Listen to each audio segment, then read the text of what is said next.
ఈరోజు మేతి పెసరపప్పు కర్రీ అయితే చేసుకుందాం.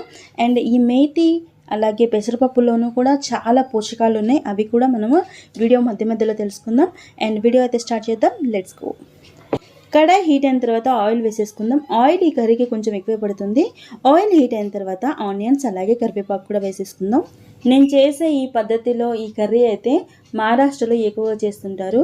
అలాగే మేతి వచ్చేసి ఎవరికైనా రక్తం తక్కువగా ఉన్న వాళ్ళకి ఈ మేతి బెస్ట్ ఆప్షన్ అని చెప్పుకోవచ్చు. రక్తాన్ని పెంచుతుంది ఈ మేతి అనేది తీసుకుంటే. మెంతెం కూర అంటారు కదా, అది తీసుకుంటే. ఉల్లిపాయలు కొంచెం ఫ్రై అయిన తర్వాత అల్లం వెల్లుల్లి పేస్ట్ 1/4 టీ స్పూన్ వేసుకుంటున్నాను. అల్లం వెల్లుల్లి పేస్ట్ పచ్చివాసన పోయేంత వరకు వేయించుకొని ఆ తర్వాత పచ్చిమిర్చి పేస్ట్ అయితే వేసేసుకుంటున్నాను. నేను ఇక్కడ కారం బాగా స్పైసీగా ఉన్నవే పచ్చిమిర్చి తీసుకున్నాను. మీరు కారం ఎంత తినగలిగితే అంత వేసేసుకోండి. లో ఫ్లేమ్లో మంటను తగ్గించి పచ్చిమిర్చి పచ్చి వాసన పోయేంత వరకు వేయించుకోవాలి.